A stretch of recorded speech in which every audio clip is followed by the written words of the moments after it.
Here's the truth. It doesn't matter what you're selling, whether you are in person, on email, or on social, or even the price point that may or may not be exchanged. The core tenets of pitching an idea or a collaboration or a service to someone else are always the same. Today, I am talking with someone who is disrupting the way direct sellers and MLMers sell on the internet. And I bet you're going to learn a thing or two from her that you can apply to your own non-MLM business. Let's do this, friend.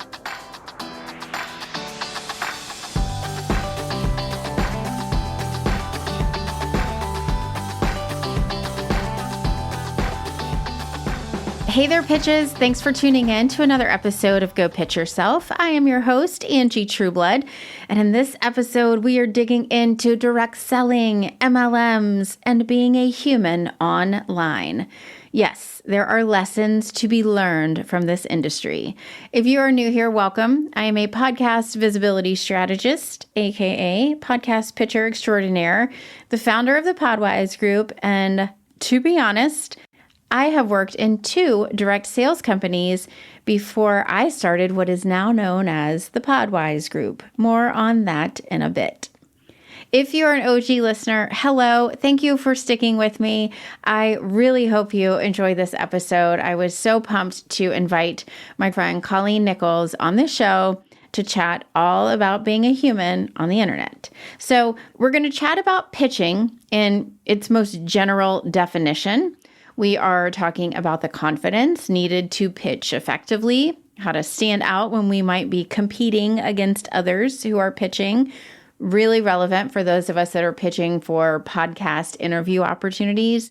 And we're also going to talk about how to connect with people one-on-one that you might love to work with in a human way on the internet. So think about all these horrible, I'm sure you're getting them too, LinkedIn DMs about people who want to connect with us live or want to offer us their service. I invited my friend Colleen Nichols to join us. She is the queen of being a human on the internet. She's actually the creator of a ginormous Instagram account at No Shame Sales Game, which is one of the most popular Instagram accounts for network marketers. And we're going to talk about how she started it, but she started it anonymously during COVID. She's also the founder and CEO of Direct Sales Growth Community, which is a community membership and training platform for the modern day network marketer. And I have always respected how she has shown up in her direct selling business. And as she has also added on a coaching and training platform, I love how she is helping primarily women really embrace who they are and use that in an effort to build their business. So I really hope you enjoy this episode. But before we do that, it is time for our podcast love of the week. So friends, I have a new podcast to share with you. This is one that I was not even aware of until I connected with the host, Sir Isaac Smith. So he has a podcast called The Full-Time Podcast Producer, which is a show dedicated to helping podcast producers or those who want to become podcast producers create a profitable business. We obviously chatted about guesting on podcasts and how that can help grow audiences and how, as a producer, it might be a really great service for you to offer your clients. More than that, though, Isaac is such a great guy. We connected on LinkedIn when I was interacting with the wife of one of his clients, and I think he commented on one of my LinkedIn posts, and then we connected in the DMs. I would love for you to virtually meet him by listening to this interview and then connecting with him afterwards. He is just a really good soul. And I think you would appreciate having him and his podcast in your life. So hop on over to Full-Time Podcast Producer, tune into episode 25. That is the interview with me, and feel free to binge his podcast. Okay, now it is time for my conversation with Colleen. Pay attention, friend, to the similarities between how Colleen coaches direct sellers to pitch potential clients and team members, and how that can correlate really directly to pitching for podcast interviews and pitching guests for your own show. It's all pitching. So this whole episode is a how-to on pitching with someone else who is an expert at it. Enjoy, my friend. All right, Colleen, I am so excited to have you on Go Pitch Yourself. We have been planning this for a long time, but alas, life. You and I go way back to the Richmond Moms blog. Girl. That was so long ago. I feel like we're totally different humans at the moment compared to then. That was like 8 years ago. Yeah, because we were writing blog posts about motherhood and all the things. Yeah, I was pregnant with my first. Were you? Yeah. Oh my gosh, that's wild. Okay. So I wanted to bring you on because you are one of my favorite people. I mean, I feel we're friends because we live local. We know each other in real life, but also I love following your accounts on Instagram and interacting with you there. And you're really solid with this whole premise of how to be a human on the internet, which I think we could all use a healthy dose of. Yes. For listeners who do not know you, can you share a little bit about who you are, what you do? Because you have like this really interesting path to get to where you are today. So I'm Colleen. I live in Richmond, and I'm a mom of 3 boys who are 8, 6, and 3 next month. And I'm doing air quotes right now, professional career actually started in mental health counseling. I was a counselor, and I found my way into network marketing and actually built a career there and spent years doing that. Loved it. I'm still in network marketing, but I've built my own company where I teach other women and men in sales how to be this human on the internet so that people actually engage with their stuff and spend their dollars with them. So I love it. I have so many questions. Let's talk about your stepping into an MLM business.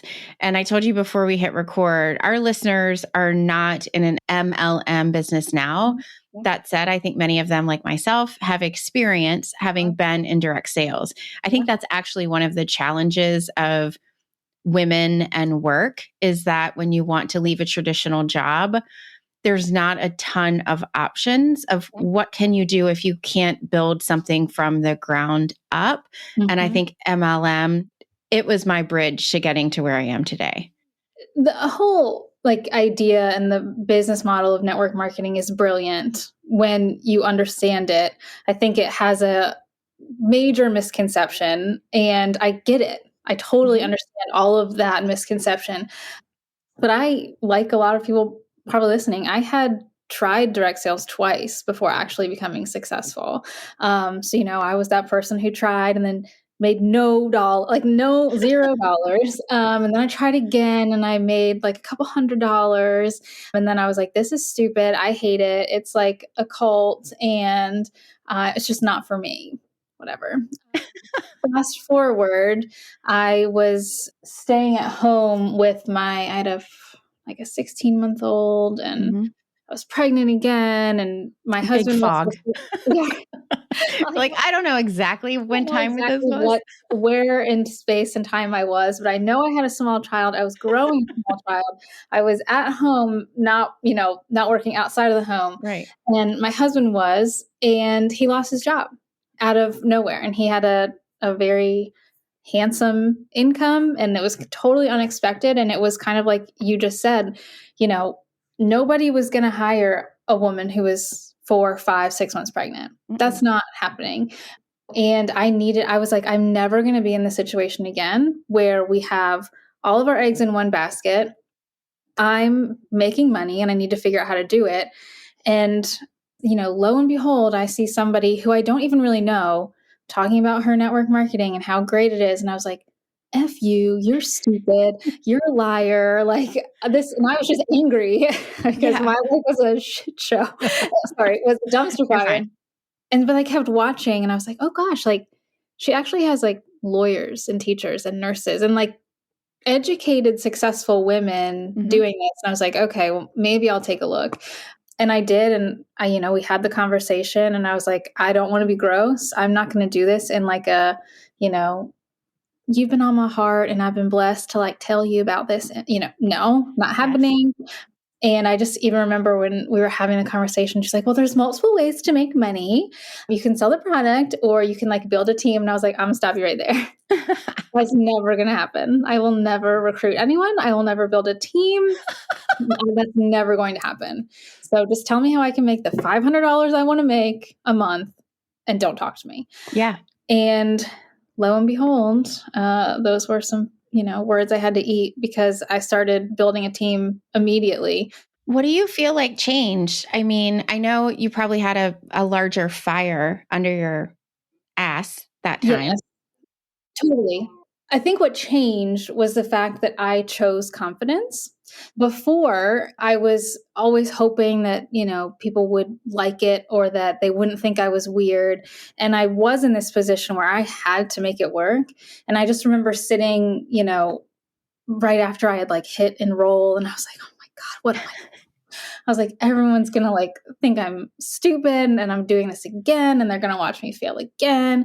And I just had this kind of like voice in my head, like, they're going to watch. So like, why don't you give them a good show? Yeah. And I was like, okay, self, maybe I will give them a good show. And that's just what I decided to do. And it wasn't the company, wasn't the products. It was literally me making the decision of like, I'm going to get on there and this is the best decision I've ever made. So let's just go with it. And that's what attracted people. Well, and it was interesting because, I mean, we were connected back then. And I remember, were you doing Facebook Lives then? Like with your mom? I remember your mom was on there and she was hilarious. So funny. So you really like brought this authentic part of your personality and it was kind of like this no BS approach, which was refreshing because that's not what we're used to. And the people that we might follow on Facebook or Instagram who are in the direct sales space. So thank you for that. Yeah. But I think that's what like part of what any of us, and I think God, my mom was there. I had a newborn. I was wearing in like all of my videos, just like I was covered in spit up. Like I was like, I have no other option than to show up right now. So let's just go for it. But that gives people the ability to see themselves. Yeah. Because, people are like, oh, I'm at home or I have small kids or my mom, and they're like, oh, she can do that like that. Then maybe I could too. Yeah. Cause you weren't posting like graphics about the products. You were really connecting with the people that you were talking to with the intent you could tell of like opening up a conversation with them, likely offline, but you were being enough of yourself to attract them to you. Did you have like a formula during that time that you were following, or was it just like totally random? Like, I have 5 minutes, I can go on live now. There was no. There's still no. I have no idea what I'm doing. There's this like TikTok audio and something like, people ask how I've done it. I don't know. I'm just walking around making it up, and I'm like, that's literally how I feel. Like, no, there was no rhyme or reason other than that this is the time I got, so let's just go for it. Yeah. And when I had ideas or like things to talk about, I just did it before I could overthink it. Yeah.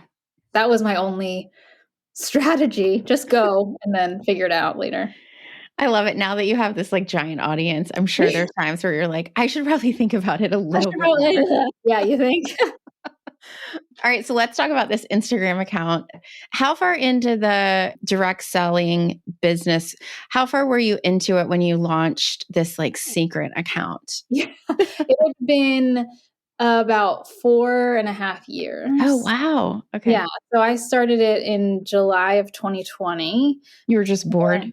Well, yeah, we were bored. We were at home. Like everyone was locked down. I had a newborn again. I birthed businesses. So many babies. Like if I have a baby, I'm going to start another business because all I do is nurse them and I'm just sitting there. So I might as well do something. Fair.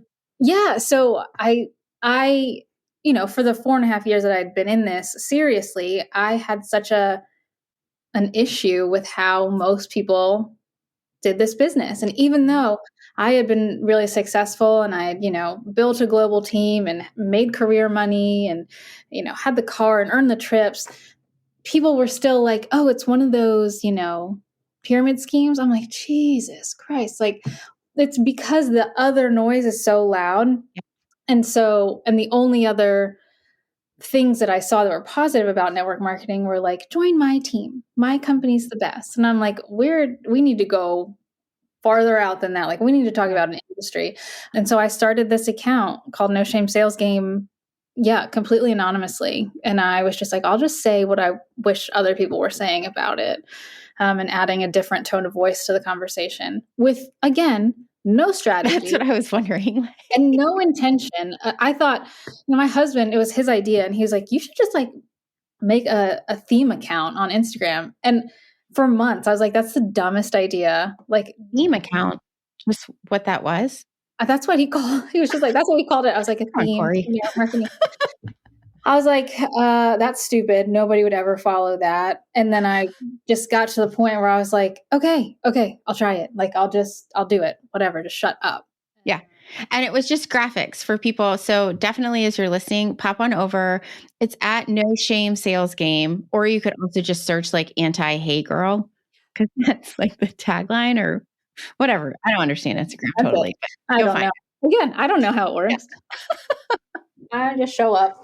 So we started that, me and my multiple personalities. And it was so funny because it started growing really quickly. Yeah. And I've never paid for an ad. I've never promoted it. It was all organic, like sharing and following. And it got to the point where my real life friends were sending me No Shame Sales Game posts. And at first they're like, have you seen this account? And I was like, I have. And they were like, it's so good. And I'm like, yeah, I sure it is. Yeah. And then the conversation, every time they sent it, would be like, who is this person? I don't know. Like, they sound exactly like you. This has to be you. And I'm like, no, what? And I don't. So it was probably like 5 months in. Okay. Then I had. How big had it gotten when you revealed yourself? I think I was at like 40 or 50,000 followers. Okay. I tried to go back and like semi-stalk it, but did you have like a reveal party? Like what? Again, no. You just added your name to it?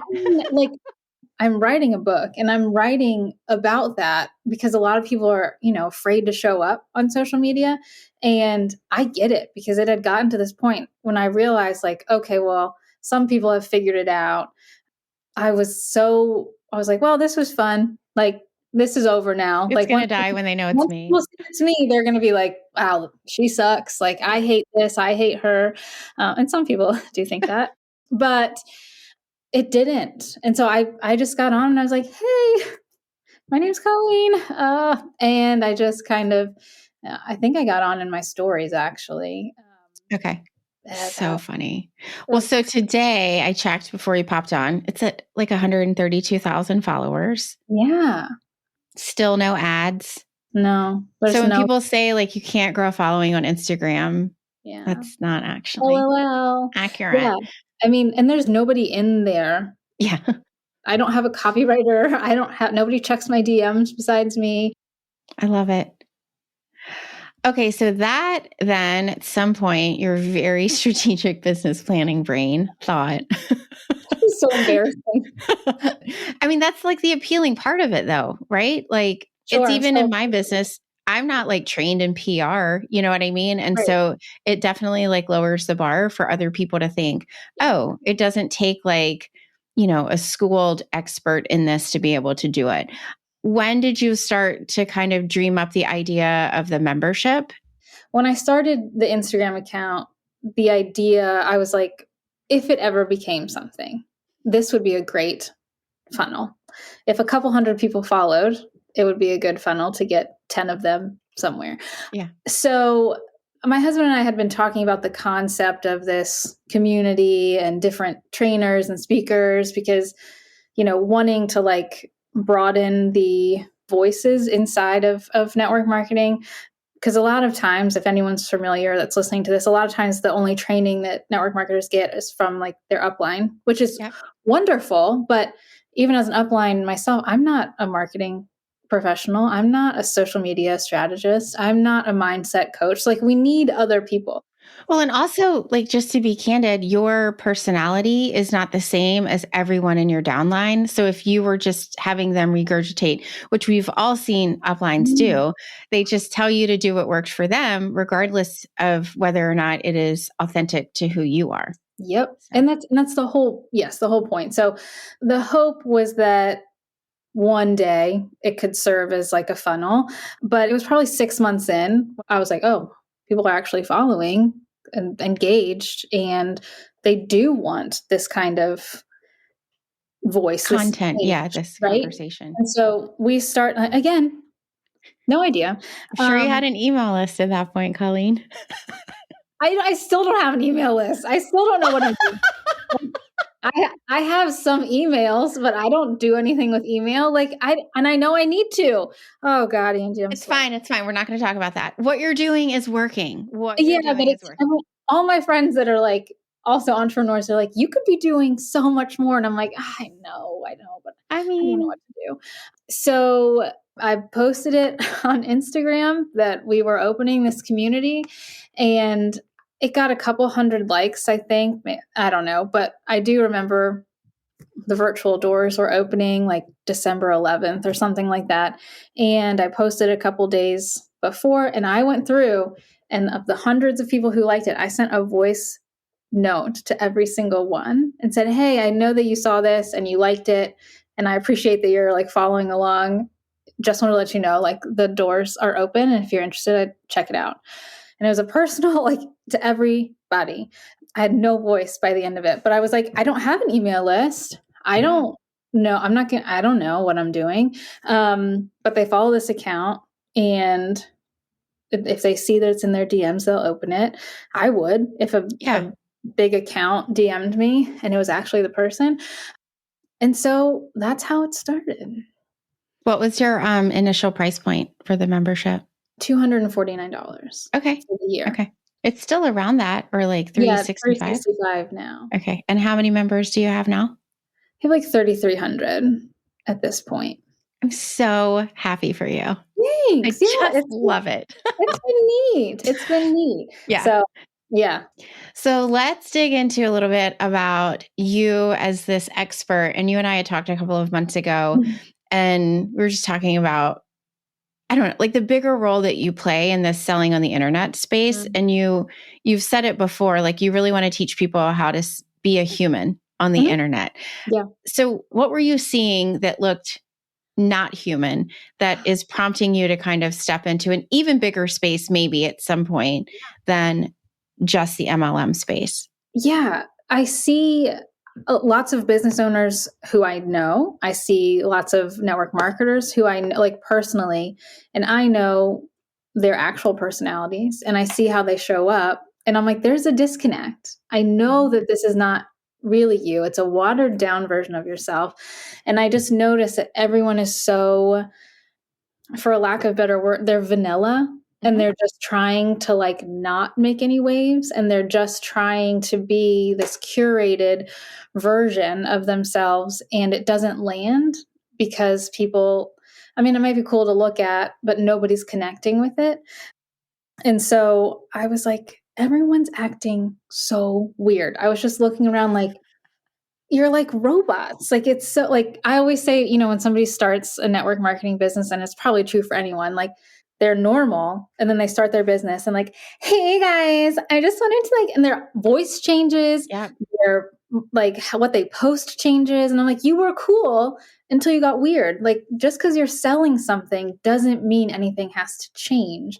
And I noticed the psychology of when there was sales and money involved for women, they got really. Yeah, for sure. I think that's important to pick up on, because we even see it in our space as we're pitching people to be guests on podcasts. If they are doing it on their own, there is so much like wrapped into the outcome or like questions around the minutia. Like, the host came back and said this, so like, when should I follow up? And it's like, well, you would respond to, your mom or someone else that had emailed you without hesitation. But it's this almost like a fear factor of, are they going to perceive me to be salesy? Yes. And in your case, I think a lot of times with MLM people. I don't know how do you describe them? Direct I just sellers. say network marketers. Okay, network marketers. I don't like MLM. They err on the side of almost like you said, like disconnecting from who they really are. Mm-hmm. So I think the primary point that most listeners are probably picturing are some of the cold, you call them reach outs, which I think is, I love the cold, like Facebook messages we have all gotten. And this, I wanted to bring you on because we're running different series. And one of them is pitched, really to show like, no matter what you're pitching, you're kind of doing the same thing. And it's what is true for pitching and cold outreaching for direct sellers is the same for people who are pitching to be a guest on a podcast. Mm-hmm. What is the issue that you have seen with reach outs? And like, let's course correct. And what are some bigger like how-tos? God, how much time do we have? So, first of all, just the obvious, the hey girl, like, and it's the copy and paste. It's they've gotten language from their upline or sideline who it worked for them. And it's just 47 paragraphs, lots of emojis, no personalization. And it's gotten to the point on social media that like, you're not fooling anyone. Nobody is like, oh, wow, she's really thinking about me. Oh, wow, she's really checking in. And they do this like warm up like type deal to then say, oh my gosh, by the way, and it's like to course correct, I would much rather have somebody come in to my DMs, tell me why they're there, let me say yes or no. And then if I say no, just continue talking to me like you would. Like what I see is all this warm up, this fake back and forth. Like, oh, I see that you, since high school, you've moved to California. What part? Your kids are beautiful. You like, I love fall. And then it's like, and you know what? Yeah. And people are like, oh, geez. So this is interesting. I want to equate this to pitching. There's two parts of it. The first is in the actual, a lot of people come and they say like, I really want to follow the people that I'm going to pitch on social. I want to interact with them there. And I'm like, well, that's fine. But one, don't spend 2 months like avoiding doing the really hard thing by like warming them up, you know, and then you like come in for the pitch. So I think that's part of it. Also, don't let the first interaction, if you're going to do it in a DM, don't let the first interaction be the pitch. That's kind of weird unless you phrase it as a human. Yeah. But what we see in the email templates and like when people pitch to be a guest on my show, they'll reference, I got one yesterday. I loved your episode with Heather Osgood. It was on podcast advertising. It was really thought-provoking, like something so vanilla that you would literally, all they did was look at my shows, pull out the name of a guest that's listed in Apple Podcast. And like, to me, that doesn't check a box. It does not prove that you know who I'm talking to or what the show is even about. So like, stop with this vanilla stuff that would like apply to anyone. Yes. Yes. Okay. And it's like, and people are, I think, so afraid of the no and the rejection that they try to be beige so that no one would like be turned off. But the more that you can turn up the volume on your personality, the right people will be like, oh my gosh, she's exactly who I want. I was scrolling Instagram yesterday and everyone's, you know, I love my husband. It's, you know, whatever. And I know Colleen loves her husband. Yes, I love my husband, but I didn't post about it because I told him in real life. Yeah. And I saw like Jesse Itzler, is that how you say his name? Sarah Blakely's husband. Oh, okay. He was talking about how the first time he saw Sarah was that he was going through like headshots about like CEOs to invite to this event. And he said it was all these like people in suits and whatever. And then there was Sarah like sitting against a wall and like just jeans and a shirt with like an apple on her head. And he was like, I don't care who this person is. They're coming. Right. Like, I like this person because she was herself. She stood out. And like, when you're trying to be like professional, like just like everyone else, it's really difficult for anyone to say, you know, oh yeah, she's the one. Well, so what about when people, because you have a big personality, you have, you know, big opinions. That's why we're friends. We have similar opinions. Yeah. But what about people who their personality isn't that big? I heard this phrase from a friend named Lauren Chamberlain, and she talked about being purposefully polarizing.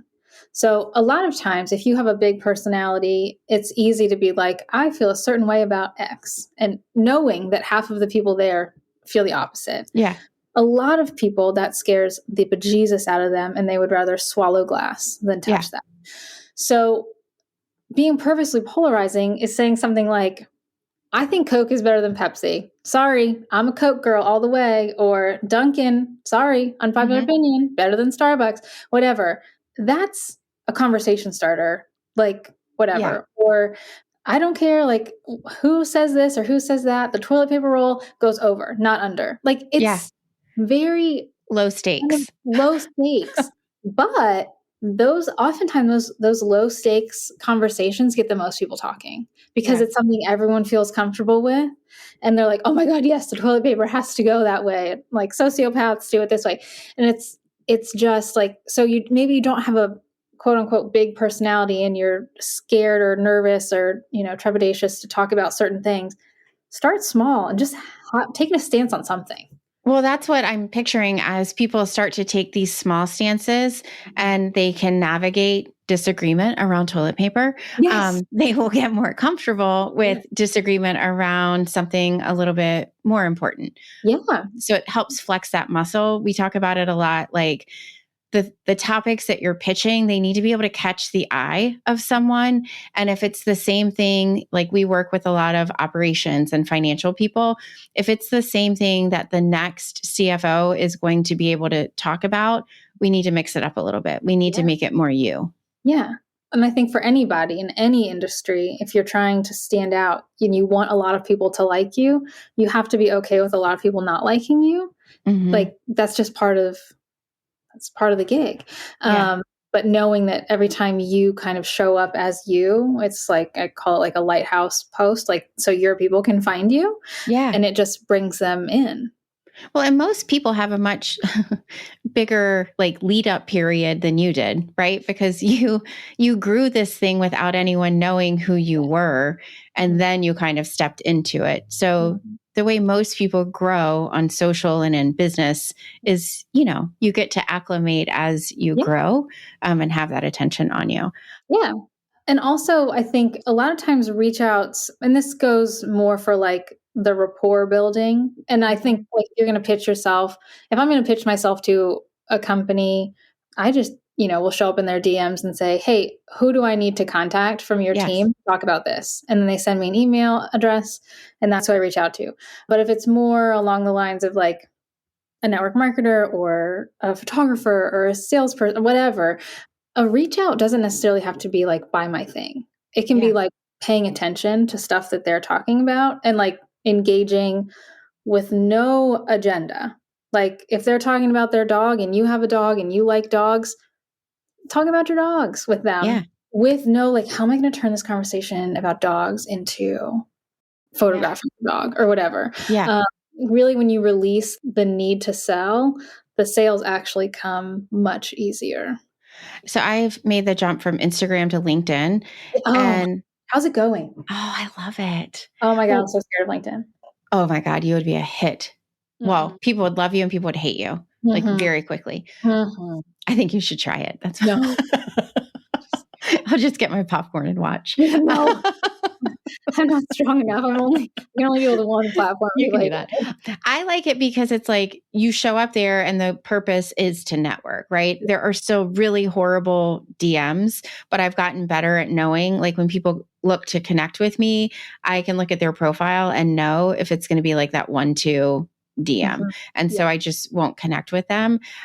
But people are really open to it. So like I've interacted with people on some like connections posts and just something they said, I was like, oh, we should totally connect. And that's where it has started. Like I now have a friend on the internet. She refers people to us and vice versa. And it just happened in the comments where I was like, I really liked what you said. And it was funny because she interviewed me on her podcast later, and she's like, I knew you were like taking me through this process on LinkedIn and I loved it. And I was like, but I wasn't. But maybe I should have been. Right? Maybe I should pay attention to what I did so I can make it available and sell it. Yeah. But that's when if you struggle, I think, with being yourself, then release yourself from the end game then you can like look back and analyze if it worked, Yeah. you know? One more question around like the idea of social media, because I think people are getting tired of it. That there's algorithms that make it seem really complicated. You're on Instagram stories a lot. Not everyone wants to be there as often as you are. So how do you help people spend an appropriate time on social, or maybe make it more effective? Like, Yeah. So I tell people to sell in their stories. And going back to it doesn't have to actually be a sales content to result in a sale. So I'm in my stories and I tell people this, I want you in your stories every day. And then people like their brains blow and like they can't. And I'm like, every day doesn't mean all day. Like every day means you have 30 seconds of your day where you can show your face. They can hear your tone of voice. They can understand your sense of humor. They can like get to know you. It just expedites the know, like, and trust, thing.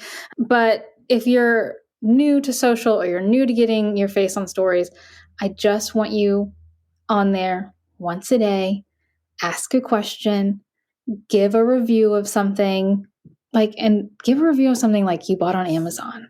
Because if you can sell the nail clippers that you got on Amazon, you can sell your offering. If you can sell the shirt that you got at wherever, you can sell the offering or the product. So I really want people to like ease in. Oh, I love that. Yeah. Not worry so much about like, I got to get on there and sell. You got to get on there and you got to get people to like you so that you're selling yourself first. So you have to be way more invested and concerned with being this human that people can relate to. And when you're that, the sales are a natural byproduct. So figuring out certain, content pillars and your tone of voice and all of that is way more important than getting on there and having like a sales strategy. I love that. I'm even picturing, because stories I've loved them, I've hated them, like recording them, whatever. Right. But I'm like, and I've seen this in your stories to where you do share things that you have found on Amazon. You have people weigh in on the mom jeans and if they look great on you. Yeah. And for me, I'm like, oh, I just had a client yesterday that needed a new microphone. Like I could share a mic setup. Yes, I could share the podcasting book I sent to everyone. Or even where you got those cool earrings, because like it doesn't even have to be podcast related. It's like you just want to become this this trusted recommendation resource. So that when you do talk about your podcast or your coaching services or your this, they're paying attention because they've already opened their wallets to something else that you said was worth it. And they knew, and they realized, oh yeah, that shirt really was cool, or those earrings or that mic or whatever. I mean, I've built a multi-million-dollar company in 2 years by selling in stories. Yeah. Like, so when people are like, I don't want to get on there, I'm like, you're doing get on there, put some links in there and like be on your way, because that's. Well, and your stories, I never avoid them. Like you have. Oh, thanks. Yeah, no, I'm never like, oh shit, she's selling something again. There are people that I do. Absolutely. Because they preview it with like, we've got this big sale coming up and I'm not interested in your sale, and so you do such a great job. Hey, thanks. Yeah. Anything else that you feel like we're missing around the idea of just generally pitching yourself, your services? Pitch yourself, like yourself as the human first. Connect, please, as the human first. And maybe even if you're sending that cold reach out to pitch yourself to be on a podcast or whatever, I want you to like connect as like, I'm literally, the example that's coming to mind is that I pitched myself to collaborate with a retainers company because I need new retainers. And I saw their ads and I was like, oh man, like, instead of buying it, I'll just ask them to send me free ones. And I'm like an influencer now, please. Right. I was like, so I was like, hey, like, who do I need to talk to? They sent me the email and I was like, listen, I saw your stuff on TikTok and my retainers are yellow and cracked and they smell bad and I'm embarrassed. And I sold my personality and I was like, what do we got to do? And they're like, oh, yeah, let's collaborate. I would love it. Perfect. So inject yourself more than the like I want to be on your podcast. Well, and that's like the fear sometimes people have asked, like, why don't you sell a pitch template? And I'm like, because without any coaching around that, it's going to sound like me Yes. or my team. And people don't understand. Like, I remember we had a client, a really good friend of mine a couple of years ago, and she does yoga for postpartum women. Oh, wow. And let's be honest, like sometimes when you sneeze, you pee. And so like in the pitch, I incorporated a hashtag pee sneeze or whatever way. Sneeze or And whatever. Yeah. yeah, and it caught the attention because it wasn't just a normal boring pitch. So anytime you can incorporate your personality, and even when we send pitches on behalf of clients, I had a copywriter come in one time because I thought, oh, maybe it'll be easier if she like drafts the pitch. But she was trying to draft the pitch to really fit the mold of our client. And I'm like, but part of this is our brand too. So like we need to sound like us in the beginning and the end. And then the pitch topic needs to sound like the client. Yeah. Right. So it's complicated, but it's all around this idea of authenticity and personality and knowing where to use yours. And I would just tell people, like, if you're struggling with this, struggling to send a reach out, struggling to send an email, I literally want you to go to your phone, voice record yourself saying what you would want to say. Yeah. Just say it. And then when you listen to it back, I can almost guarantee that you'll be able to craft the email in your voice. Or if you've already written it, record it, say it out loud, record it, and then you'll see how cringy it is. Yeah. You're like, oh God, I would never actually speak like that. Hey, good day. I hope everything's well. I just wanted to check in. And it's like, ew, no. Yeah. You're not talking like that. So just talk more. So tell people where they can follow you, and then tell us about I always get the letters. It's the direct sales growth community. It's hard to say it together, Colleen, but you didn't plan it. I didn't plan it. God, like if I planned it, it would have been all one brand, like so dumb. There would have been a vowel in there. Yeah. So I'm on Instagram at No Shame Sales Game, and DSGC is Direct Sales Growth Community. And it is where I primarily speak to women who are in sales and how to show up as this human on the internet. And I have different trainings every month where we talk about that. But I think what's different about DSGC is I'm not the only voice. I bring in different experts on a variety of different topics every month to train so that you can kind of like choose your authenticity. You're not going to be me, right? And you're not going to be so-and-so. You have so many tools and voices and resources to choose from that you really can show up as the best, most authentic and magnetic version of yourself. So sales they just happen. I love it. And it's not just for direct sellers. You said you've had real estate agents and salon owners coming in. Where do people go? What's the website? It's directsalesgc.com. Okay. Again, when I started it, it was like, well, these are all going to be network marketers. And then as it's grown and the conversation has evolved, we're all network marketers. We're all direct selling our businesses. Yeah. And people want to know how to show up and, have different strategies. I don't teach those. You're not in charge of like the strategy pillar. I'm like, oh yeah, you could just, idiot. So hold on, I have one more question. Yeah. But you have your own Instagram account. Like, how do you segment where to send people? I'm not going to say, but like, how do you? Yeah. I mean, I'm on Instagram. You can follow my personal account. It's Colleen. _ Nichols. Yeah. And that, when we're talking about the slow burn and the warm up, that I've been doing that for a decade. So, and I have people who have been there for that long and like know me, but don't, right?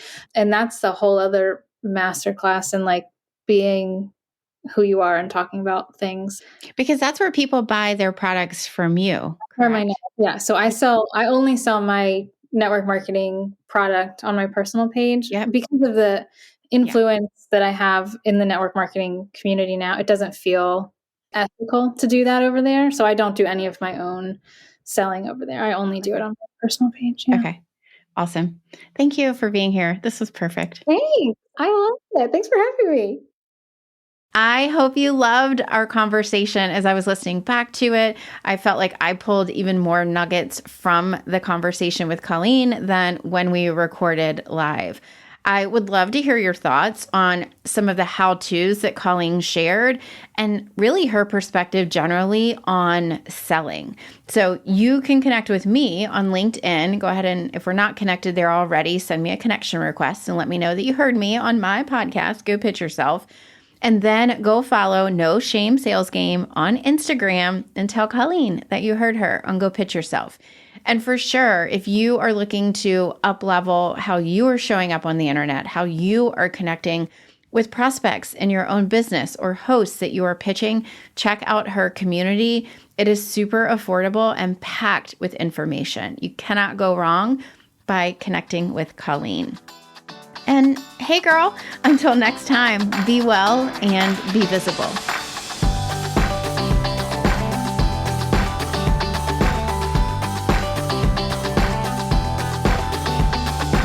Thanks so much for listening to this episode of Go Pitch Yourself.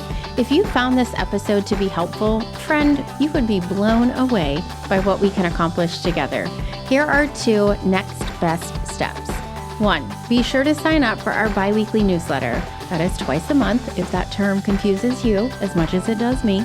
Each week that our episodes drop, I send an action-focused email, including an insider tip of the week based on the work that we do behind the scenes in our clients' business. For example, a recent tip of the week included how to estimate how large a podcast audience is. To get access to this exclusive content, pop on over to the podwizegroup.com/pitches and sign up. As a special thank you, you'll get your first insider tip of the week as access to 6 pitches my team and I have sent that were accepted, including the core components of any great pitch. Number 2, schedule a call with me to figure out which of our services, if any, would be a good fit for you.